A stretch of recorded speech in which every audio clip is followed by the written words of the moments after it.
کیا ہمیشہ ایسا ہی نہیں ہوا کہ جب بھی ان لوگوں نے کوئی پختہ عہد کیا تو ان میں سے ایک نہ ایک فریق نے اس کو پھینک دیا، بلکہ ان کے اکثر لوگ ایمان ہی نہیں لاتے۔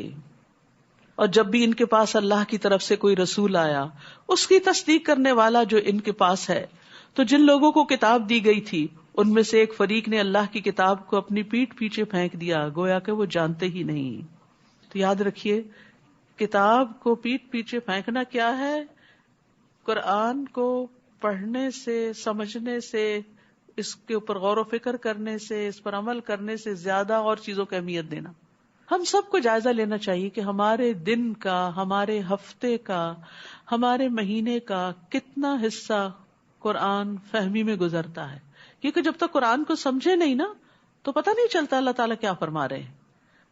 قرآن کی تلاوت اچھی بات ہے، ثواب کا کام ہے، لیکن مقصد پورا نہیں ہوتا اس سے۔ قرآن کا حفظ کرنا بڑی سعادت کی بات ہے، لیکن مقصد پورا نہیں ہوتا اس سے۔ قرآن کو سمجھنا، قرآن پر غور و فکر کرنا، یہ ہے وہ مقصد جس کے لیے قرآن آیا ہے۔ اور پھر غور و فکر کیوں؟ تاکہ یہ علم عمل میں ڈھل جائے اور زندگیاں اس کے مطابق ہو جائیں، ہماری زندگیوں سے اندھیرے نکل جائیں۔ اللہ تعالیٰ نے یہ کتاب اس لیے اتاری لِتُخْرِجَ النَّاسَ مِنَ الظُّلُمَاتِ إِلَى النُّورِ، تاکہ تم لوگوں کو اندھیروں سے روشنی کی طرف نکال لاؤ۔ تو قرآن سمجھنا ہم سب کے لیے لازم ہے، ہم سب کے لیے ضروری ہے، اور ایک دفعہ ترجمے سے پڑھ لینا کافی نہیں، اس کو دہراتے رہنا چاہیے۔ اور بہترین موقع ہے اب انشاءاللہ دورہ قرآن کے علاوہ ڈیلی کی جو آپ تلاوت کرتے ہیں، اگر لفظی ترجمہ قرآن سے آپ کریں تو اس کا فائدہ یہ ہوگا کہ آپ عربی پڑھتے جائیں گے۔ جیسے جن لوگوں نے خاص طور پر قرآن پہلے سے پڑھ رکھا ہے، ترجمہ یاد کر رکھا ہے، لیکن بھول چکے ہیں، 50% بھول چکے ہیں یا 70% بھول چکے ہیں، تو اس کی یاد دہانی کے لیے وہ نیچے بھی نگاہ ڈال سکتے ہیں ساتھ ساتھ، یعنی تلاوت کرتے ہوئے میننگ بھی ساتھ ساتھ دیکھ سکتے ہیں۔ تو اس سے یہ ہے کہ انشاءاللہ آپ کا فریش ہو جائے گا۔ بہرحال سفیان ابن عیینہ کہتے ہیں کہ لوگوں نے اللہ کی کتاب کو ریشم و دیباج کے غلافوں میں داخل کر دیا، اس کو سونے اور چاندی کے ساتھ آراستہ کیا، لیکن اس پر عمل نہیں کیا۔ یہی ان کا کتاب کو پیٹھ پیچھے پھینک دینا ہے، یعنی ویسے اسے بہت قیمتی بنا دیا، لیکن جس مقصد کے لیے وہ کتاب آئی وہ نہیں پورا کیا۔ اور بنی اسرائیل خاص طور پر کس چیز کے پیچھے لگ گئے ذرا دیکھیے اور اپنا جائزہ لیجئے۔ وَاتَّبَعُوا مَا تَتْلُو الشَّيَاطِينُ عَلَى مُلْكِ سُلَيْمَانَ وَمَا كَفَرَ سُلَيْمَانُ وَلَكِنَّ الشَّيَاطِينَ كَفَرُوا يُعَلِّمُونَ النَّاسَ السِّحْرَ، اور اس کی بجائے انہوں نے پیروی کی اس کی جو سلیمان کی سلطنت میں شیاطین پڑھا کرتے تھے۔ اور سلیمان نے کفر نہیں کیا بلکہ شیطانوں نے ہی کفر کیا۔ کیا کفر تھا؟ وہ لوگوں کو جادو سکھاتے تھے۔ آج آپ دیکھیں لوگ قرآن کو چھوڑ کر، دین کی اصل تعلیم کو چھوڑ کر، اگر قرآن پڑھتے بھی ہیں تو کبھی جادو میں استعمال کرنے کے لیے، کبھی کوئی ایسے وظیفے بتانے کے لیے کہ جس سے لوگوں کو نقصان پہنچے، اور اس کے پیچھے لگ گئے جو بابل میں 2 فرشتوں ہاروت اور ماروت پر اتاری گئی تھی، اور وہ دونوں کسی کو کچھ نہیں سکھاتے تھے جب تک یہ نہ کہہ دیتے کہ ہم تو صرف آزمائش ہیں، بس تم جادو کر کے کفر نہ کرو۔ بس لوگ ان دونوں سے ایسا جادو سیکھتے جس سے مرد اور اس کی بیوی میں جدائی ڈال دیں۔ آج آپ دیکھیں یہ مرض کتنا عام ہو چکا ہے، کتنی ہی خواتین ہیں جو اس کی وجہ سے سفر کرتی ہیں کہ کسی قریبی رشتہ دار، کسی قریبی دوست، کسی قریبی نے ہسبینڈ کے ساتھ ناچاکی کا جادو کر دیا کہ ان کی آپس میں نہ بنے، حسد کی بنا پر۔ تو آپ دیکھیے کہ یہ ٹریٹس بھی پچھلی امت میں تھے، اور آج مسلمانوں کے اندر بھی یہ چیز پائی جاتی ہے کہ ہم کسی کی نعمت کو دیکھ کے خوش نہیں ہوتے، اور یہی حسد ہے، اور یہ حسد ایمان کے منافی ہے۔ متقی وہ ہوتا ہے جو دل کا بھی صاف ہوتا ہے، وہ دل میں کسی کے خلاف کوئی گرج، بیر، حسد کچھ نہیں رکھتا، وہ سب کو معاف کر دیتا ہے۔ ہاں، کسی نے جو تکلیف دی اس کی تکلیف محسوس کرتا ہے، کیونکہ بعض لوگوں کو جب میں کہتی ہوں نا معاف کر دیں تو کہتے ہیں وہ تکلیف نہیں بھولتی، وہ تو ہوتی رہے گی۔ معاف کرنا ایک الگ کام ہے اور تکلیف محسوس کرنا دوسری بات ہے۔ وہ تو جتنی دفعہ تکلیف محسوس ہوگی اتنی دفعہ اجر ہی ملے گا، وہ تو آپ کے اجر کو بڑھانے کے لیے محسوس ہوتی رہتی ہے۔ اور جتنی دفعہ تکلیف محسوس ہوگی، انا للہ پڑھیں گے تو پہلی دفعہ جو چوٹ لگی تھی اور انا للہ پڑھا تھا اور ڈھیروں اجر سمیٹ لیا تھا، وہ اجر پھر سے واپس آئے گا، اور اجر ملے گا، اور اجر ملے گا۔ اس لیے کسی بھی انسان کی طرف سے اگر آپ ہرٹ ہوئے ہو تو اس ہرٹ ہونے پر پریشان نہ ہو. یہ تو انسانی فطرت کا خاصہ ہے نا کہ چوٹ لگے تو درد تو ہوتی ہے. پرانے زخموں میں بھی درد نکل آتی ہے جب برسات کا موسم ہوتا ہے تو پھر سے ابھر آتے ہیں. تو اسی طرح مختلف سچویشنز میں انسان کے اندر وہ دل کے جذبات اور دل کے خیالات کسی خاص چیز کو دیکھ کر ٹریگر ہو جاتے ہیں اور انسان دکھ محسوس کرنے لگتا ہے. لیکن ایسے انسان کا دل نرم ہوتا ہے. یہ تکلیفیں اور دکھ ہمیں نرم کر دیتے ہیں. لیکن مومن بغض نہیں رکھتا, حسد نہیں رکھتا. وہ کسی پہ جادو کرنے اور کسی پہ کوئی ایسی مصیبت مسلط کرنے کی سوچ بھی نہیں سکتا. پھر فرمایا اور وہ اللہ کے حکم کے سوا اس سے کسی کو کچھ بھی نقصان نہیں دے سکتے تھے, اور وہ ایسی چیز سیکھتے جو ان کو نقصان نہیں پہنچاتی اور کچھ فائدہ نہ دیتی. اور بنو اسرائیل جانتے تھے کہ جس نے ایسی چیز کو خریدا اس کا آخرت میں کچھ حصہ نہیں, اور یقیناً کتنی بری تھی وہ چیز جس کے بدلے انہوں نے اپنی جانوں کو بیچ ڈالا. کاش وہ جانتے ہوتے. تو یاد رکھیے کہ جادو اپنا اثر رکھتا ہے لیکن باذن اللہ. تو ہمیں اس چیز کے پیچھے پڑنے کے بجائے کہ کس نے جادو کیا ہے, یا کوئی جادو نہ کر دے, یا خوف زدہ رہیں یا ڈرے ڈرے رہیں, اس کے لیے ضروری ہے اپنی پروٹیکشن کر لیں. جب سردی آتی تو آپ کیا کرتے ہیں؟ گرم کپڑے پہن لیتے ہیں. گرمی آتی ہے تو آپ ٹھنڈا کا انتظام کر لیتے ہیں. تو جب لوگوں کا حسد محسوس ہو تو اپنی پروٹیکشن کے لیے دعائیں پڑھ لیں. صبح شام کے اذکار اور دیگر جو دعائیں ہیں, حفاظت کی آیت الکرسی ہے, رات کو سونے کے اذکار ہیں, ان کی پابندی کریں. کچھ بھی ہو اللہ کا ذکر نہ بھولیں. اللہ کا ذکر ایک محفوظ قلعے کی طرح ہے. جب انسان اللہ کا ذکر کرتا ہے تو پروٹیکشن میں آتا ہے, ایک فورٹ میں آ جاتا ہے, قلعے میں آ جاتا ہے, اور شر سے محفوظ ہو جاتا ہے. کوئی آپ کو کچھ بھی نقصان نہیں دے سکتا. تو بی کانفیڈنٹ. اور اگر وہ ایمان لاتے, نہیں جادو کرنے کی بجائے ایمان لاتے, تقوی اختیار کرتے, تو ضرور اللہ کے ہاں کہیں اچھا ثواب پاتے. کاش وہ جانتے ہوتے. یا ایھا الذین آمنو, اے لوگو جو ایمان لائے ہو, رائنا نہ کہو اور انظر نہ کہا کرو, اور غور سے سنا کرو, اور انکار کرنے والوں کے لیے دردناک عذاب ہے. صحابہ کرام کو مجلس کے کچھ آداب سکھائے جا رہے ہیں کہ مجلس میں بیٹھے ہوئے نبی صلی اللہ علیہ وسلم سے جب دوبارہ بات پوچھنی ہو تو رائنا نہ کہو بلکہ لفظ بدل دو اور انظرنا کا لفظ استعمال کرو, کیونکہ یہ لفظ جو تھا مس یوز ہونے لگ گیا تھا. یہود آپ کی مجلسوں میں رائنا کو رائینا کہہ کے پکارتے, ہمارا چرواہا, نعوذ باللہ, یعنی مذاق اڑاتے تھے آپ کا. اپنے اندر کا چھپا ہوا حسد جو تھا وہ بیان کرتے تھے. تو اللہ تعالیٰ نے بجائے اس کے کہ تم اس سے لڑو جھگڑو, اپنے الفاظ تبدیل کر لو. بہت دفعہ ایسا ہوتا ہے نا کہ لوگ آپ کو کسی چیز پہ ٹیز کرنے لگتے ہیں یا آپ کو حقیر سمجھتے ہیں یا برا بھلا کہتے ہیں, تو ایسے میں آپ کو وہ رستہ بدل لینا چاہیے, ان لوگوں کے ساتھ انٹریکشن کم کر لینا چاہیے بجائے اس کے کہ آپ روز لڑائی کریں ان سے. پھر فرمایا اہل کتاب اور مشرکین میں سے جن لوگوں نے انکار کیا وہ نہیں چاہتے کہ تم پر تمہارے رب کی طرف سے کوئی خیر نازل کی جائے, حالانکہ اللہ جس کو چاہتا ہے اپنی رحمت کے ساتھ خاص کر لیتا ہے, اور اللہ بہت بڑے فضل والا ہے. ہم جس آیت کو منسوخ کر دیتے ہیں یا اسے بھلوا دیتے ہیں تو ہم اس سے بہتر یا اس جیسی اور لے آتے ہیں. کیا آپ نہیں جانتے کہ بے شک اللہ ہر چیز پر خوب قادر ہے؟ کیا آپ نہیں جانتے کہ بے شک اللہ اسی کے لیے ہے آسمانوں اور زمین کی بادشاہت, اور تمہارے لیے اللہ کے سوا نہ کوئی دوست ہے اور نہ کوئی مددگار. اے اہل ایمان, کیا تم یہ چاہتے ہو کہ اپنے رسول سے اس طرح کے سوال کرو جس طرح کے سوال اس سے پہلے موسیٰ سے کیے گئے؟ اور جو ایمان کو کفر سے بدل ڈالے تو وہ یقیناً سیدھے رستے سے بھٹک گیا. اس سے یہ پتہ چلتا ہے کہ بعض سوالات انسان کو کفر تک بھی پہنچا سکتے ہیں. اہل کتاب میں سے بہت سے لوگ اپنے نفسوں کے حسد کی وجہ سے یہ چاہتے ہیں کہ کاش تمہارے ایمان لانے کے بعد وہ تمہیں کافر بنا دیں, بعد اس کے کہ ان پہ حق ظاہر ہو چکا ہے, تو تم معاف کر دو اور درگزر کرو یہاں تک کہ اللہ اپنا حکم لے آئے. بے شک اللہ ہر چیز پر پوری طرح قدرت رکھنے والا ہے. اور نماز قائم کرو اور زکوٰۃ ادا کرو, اور جو خیر بھی تم اپنے نفسوں کے لیے آگے بھیجو گے اللہ کے ہاں پالو گے. سبحان اللہ.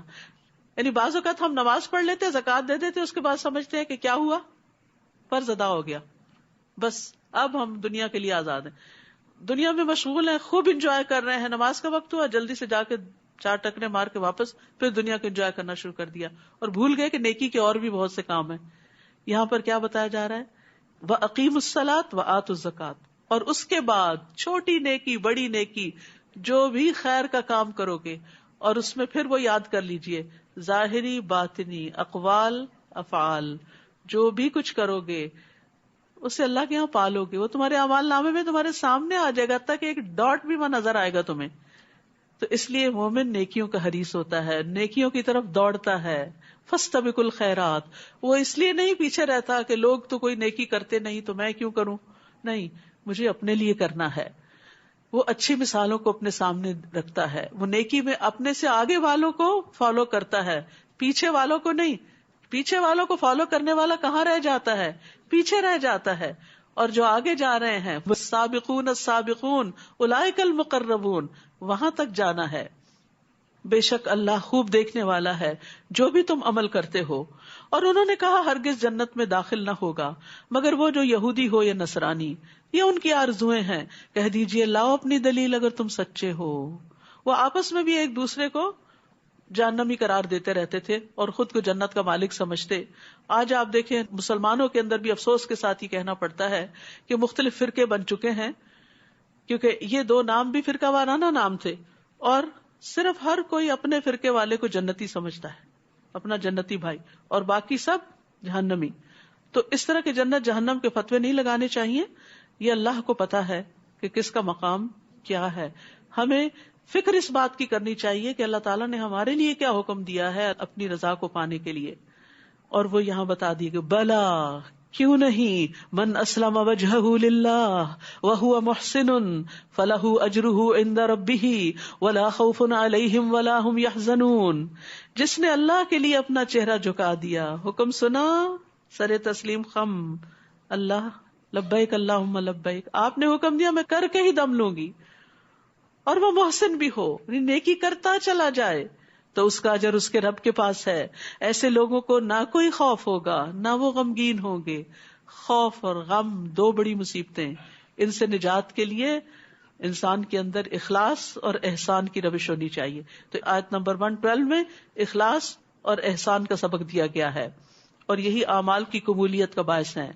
اور یہود نے کہا کہ نصارہ کسی چیز پر نہیں، اور نصارہ نے کہا یہود کسی چیز پر نہیں، حالانکہ وہ کتاب پڑھتے ہیں.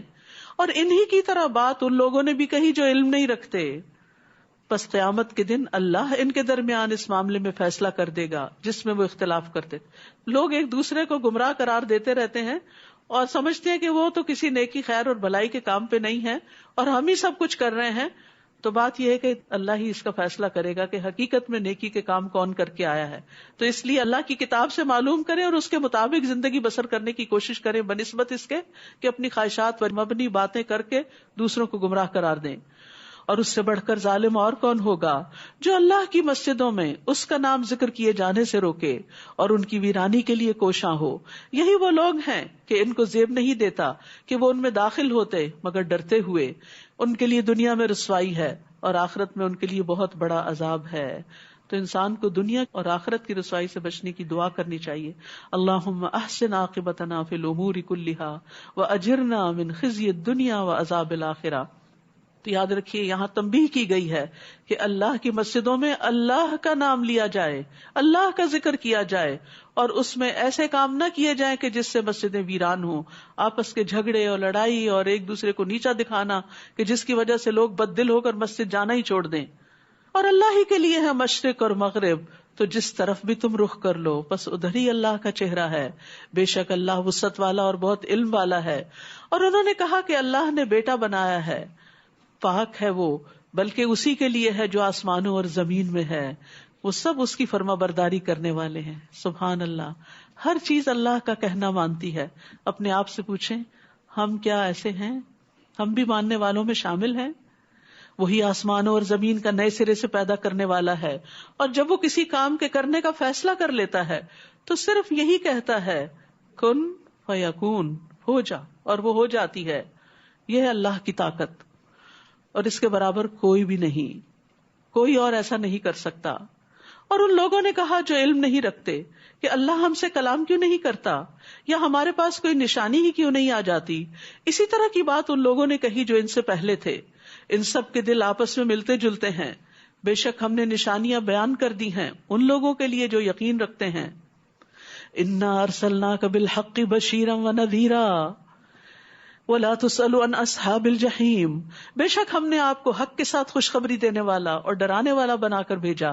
یہ ہے محمد صلی اللہ علیہ وسلم جو اچھا کرنے والوں کو خوشخبری سناتے ہیں اور برا کرنے والوں کو ڈراتے بھی ہیں. کیوں ڈراتے ہیں؟ تاکہ وہ برائی سے باز آ جائیں. اور ساتھ یہ بتایا گیا کہ اصحاب الجحیم جہنم والوں کے بارے میں آپ سے نہیں پوچھا جائے گا کہ وہ وہاں کیوں پہنچے. اور یہود و نصارہ آپ سے ہرگز راضی نہ ہوں گے جب تک کہ آپ ان کی ملت کی پیروی نہ کریں. کہہ دیجئے بے شک اللہ کی ہدایت ہی اصل ہدایت ہے. یعنی یہ دراصل 2 فرقہ وارانہ نام تھے. آج بھی آپ دیکھیں مسلمانوں کے اندر ہر فرقہ اپنی طرف بلاتا ہے کہ تب تم ہدایت پہ ہوگے جب ہمارے طریقے پہ آ گئے. تو اللہ تعالیٰ کیا فرماتے ہیں؟ قل ان ھدی اللہ ھو الھدی، کہہ دیجئے اللہ کی ہدایت دراصل ہدایت ہے.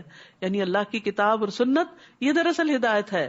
اور اگر آپ نے اپنے پاس علم آ جانے کے بعد ان کی خواہشات کی پیروی کی، یعنی لوگوں کی باتوں پہ چلتے رہے، تو آپ کے لیے اللہ کی طرف سے نہ کوئی دوست ہوگا نہ کوئی مددگار. تو علم آنے کے بعد خواہش نفس کی پیروی نہیں کرنی چاہیے. اور خواہش کے پیچھے چلانا یہ شیطانی جال ہوتا ہے دراصل. اور اس کی علامات کیا ہوتی ہیں کہ کوئی شخص شیطان کے پھندے میں پھنس چکا ہے؟ نمبر 1، وہ نعمتوں پر مغرور ہوتا ہے. نعمتوں پہ بڑا غرور ہوتا ہے اس کو کہ میرے پاس یہ اور یہ ہے، چاہے وہ علم کا غرور ہو، چاہے مال کا ہو، چاہے حسن کا. یہ ناپسندیدہ ہے. نمبر 2، اللہ کے عطیے پر فخر کرتا ہے، یعنی بوسٹنگ بھی کرتا ہے. نمبر 3، اللہ کے بندوں پہ تکبر کرتا ہے، ان کو حقیر سمجھتا ہے. اور نمبر 4، اللہ کا حکم ماننے کی بجائے اپنی منمانی کرتا ہے، اپنی مرضی پہ چلتا ہے. الذین آتیناہم الکتاب یتلونہ حق تلاوتہ اولئک یؤمنون بہ ومن یکفر بہ فاولئک ھم الخاسرون. جن لوگوں کو ہم نے کتاب دی وہ اس کی تلاوت کرتے ہیں جیسا کہ اس کی تلاوت کرنے کا حق ہے، یہی لوگ اس پر ایمان رکھتے ہیں. اور جو اس کا انکار کرتے ہیں دراصل وہی لوگ خسارہ پانے والے ہیں. تو تلاوت کا حق کیا ہے؟ صرف اچھے مخارج اور تجوید سے پڑھنا ہی نہیں بلکہ سمجھ کر پڑھنا، حلال کو حلال، حرام کو حرام ٹھہرانا، متشابہات پر ایمان اور محکم پر عمل کرنا. پھر فرمایا اے بنی اسرائیل یاد کرو میری اس نعمت کو جو میں نے تم پر انعام کی، اور بے شک میں نے تمہیں تمام جہان والوں پر فضیلت بخشی تھی. اور ڈرو اس دن سے جب کوئی نفس کسی کے کچھ کام نہ آئے گا، نہ کسی سے بدلہ قبول کیا جائے گا، نہ کوئی سفارش فائدہ دے گی، نہ ہی وہ مدد دیے جائیں گے. اور جب ابراہیم علیہ السلام کو اس کے رب نے چند باتوں کے ساتھ آزمایا تو اس نے ان کو پورا کر دکھایا. اللہ نے کہا بے شک میں تمہیں لوگوں کا امام بنانے والا ہوں. جو امتحان میں پاس ہو جاتا ہے وہی لیڈرشپ کے لائق ہوتا ہے. اس نے کہا اور میری اولاد میں سے. تو یہ ورثہ ٹرانسفر نہیں ہوتا. اللہ نے فرمایا میرا عہد ظالموں کو نہیں پہنچتا. اور جب ہم نے بیت اللہ کو لوگوں کے لیے لوٹ کر آنے کی جگہ اور امن کی جگہ بنایا اور حکم دیا کہ مقام ابراہیم کو نماز کی جگہ بنا لو، اور ہم نے ابراہیم اور اسماعیل سے عہد لیا کہ تم دونوں میرے گھر کو طواف کرنے والوں اور اعتکاف کرنے والوں اور رکوع کرنے والوں اور سجدہ کرنے والوں کے لیے پاک رکھو. مساجد کو پاک رکھنا چاہیے. اور جب ابراہیم علیہ السلام نے کہا اے میرے رب اس شہر کو امن والا بنا، اور اس کے رہنے والوں میں سے جو اللہ اور یوم آخرت پر ایمان لائیں ان کو پھلوں میں سے رزق عطا فرما. اللہ نے کہا جس نے کفر کیا میں اس کو بھی تھوڑا سا فائدہ دوں گا، پھر اس کو آگ کے عذاب کی طرف مجبور کر دوں گا، اور وہ کتنی بری جگہ ہے لوٹنے کی. اور جب ابراہیم اور اسماعیل علیہ السلام اس گھر کی بنیادیں اونچی کر رہے تھے، اللہ کا گھر تعمیر کر رہے تھے، پھر بھی دعا کر رہے تھے کیا اے ہمارے رب ہم سے یہ قبول کر لے، بے شک تو ہی خوب سننے والا خوب جاننے والا ہے. مومن عمل کرنے کے بعد قبولیت سے ڈرتا ہے، یا اللہ قبول بھی ہو جائے. اور اس میں ان 2 عظیم الشان پیغمبروں کی عاجزی کی دلیل بھی ہے. ہمیں بھی نیکی کے بڑے سے بڑے کام کر کے ہمبل رہنا چاہیے. اے ہمارے رب ہم دونوں کو اپنا فرما بردار بنا، اور ہماری اولاد میں سے بھی ایک گروہ کو اپنا فرما بردار بنا، اور ہمیں ہماری عبادت کے طریقے دکھا، اور ہم پر مہربان ہو جا. بے شک تو ہی بہت توبہ قبول کرنے والا نہایت رحم فرمانے والا ہے.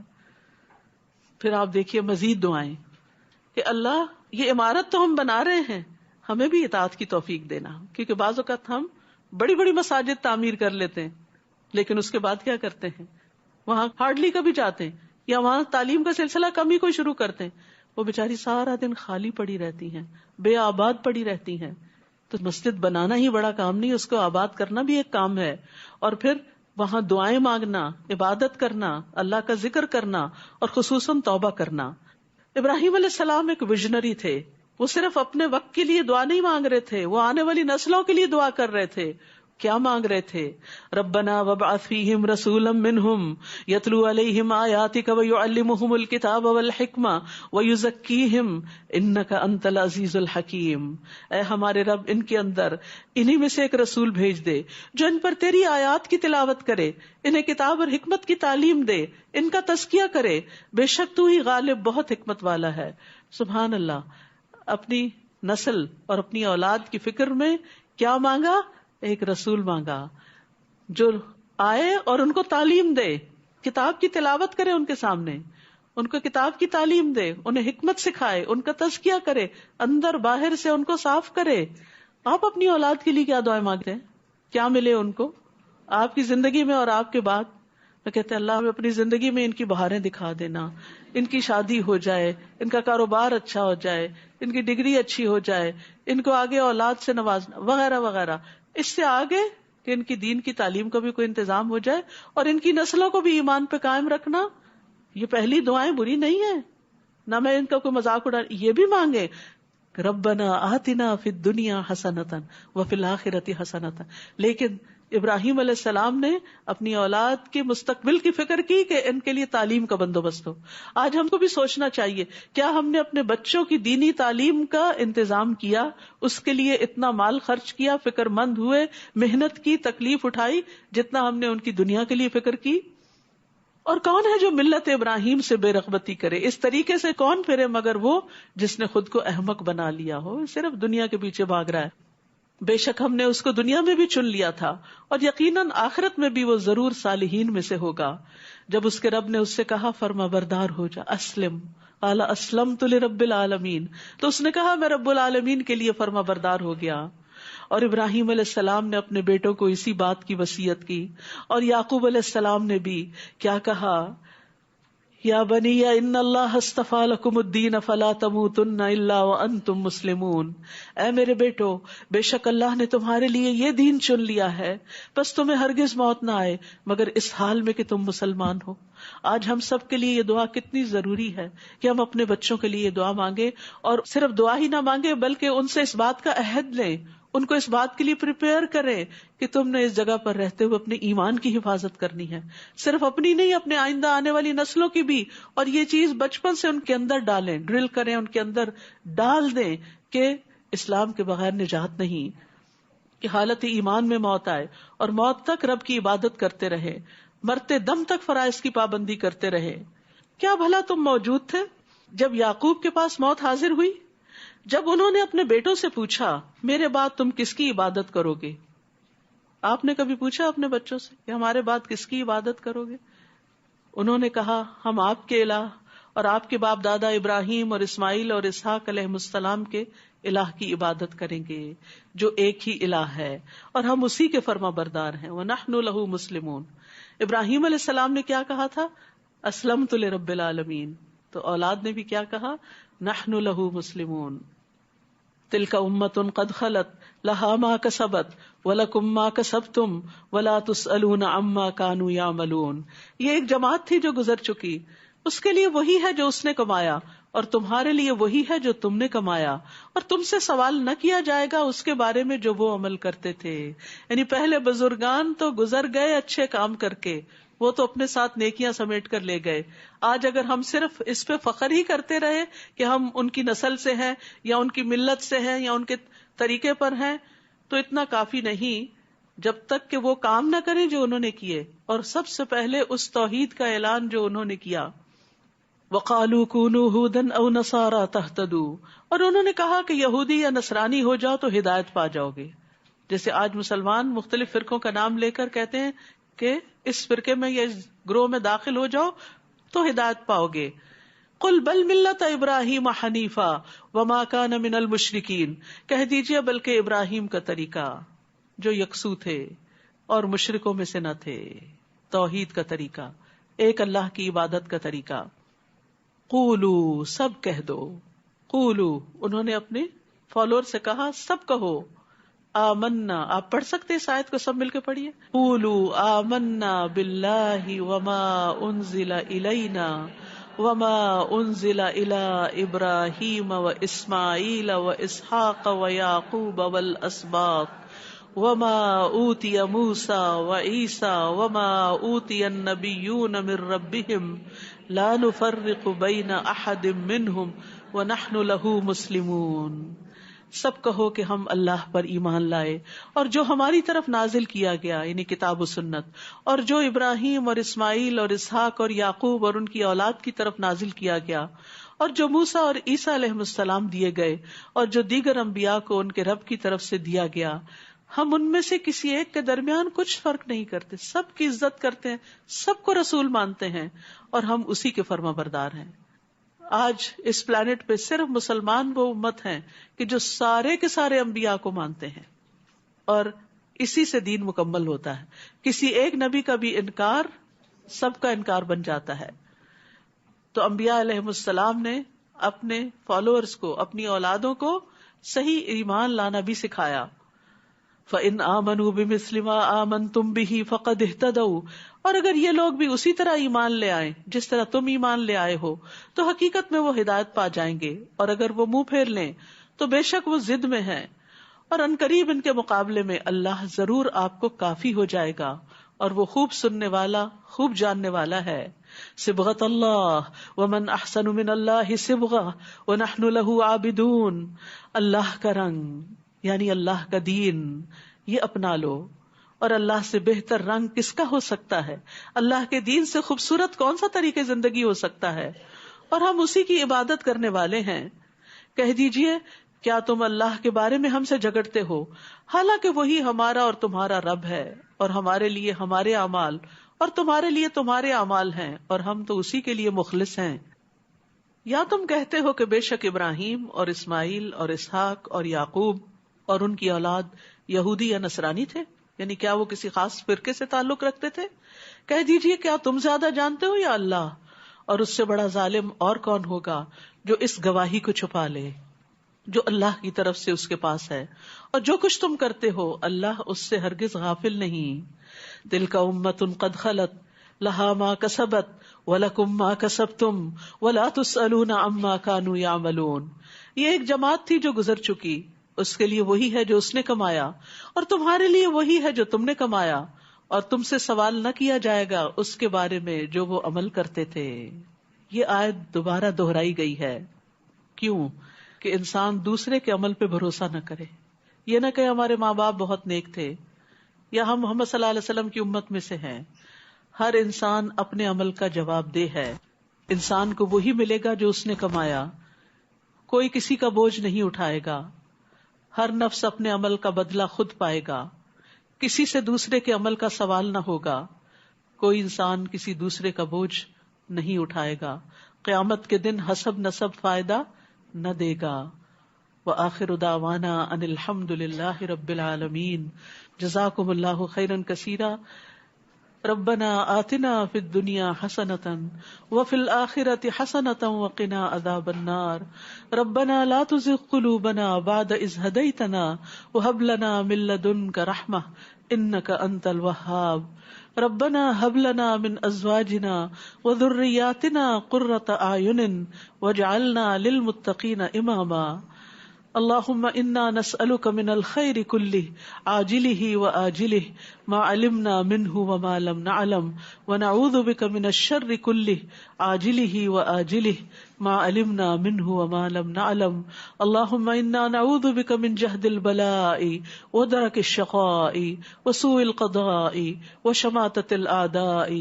ربنا تقبل منا انك انت السميع العليم وتب علينا انك انت التواب الرحيم. وصلى الله تعالى على خير خلقه محمد وعلى آله وأصحابه وأهل بيته أجمعين برحمتك يا أرحم الراحمين. الہی آمین. میں تمام بہنوں سے گزارش کروں گی کہ اس پارے کے کم از کم 3 ایکشن پوائنٹس اپنی ڈائریز میں لکھ لیجئے، اور کل بھی آپ اپنی ڈائری اور پین ضرور لائیے. کچھ نہ کچھ نوٹس ضرور لیجئے تاکہ رمضان کے بعد بھی آپ کو یہ فائدہ دیں، انشاءاللہ لانگ ٹرم فائدہ دیں. سبحانک اللہم وبحمدک اشہد ان لا الہ الا انت استغفرک واتوب الیک. السلام علیکم ورحمۃ اللہ وبرکاتہ.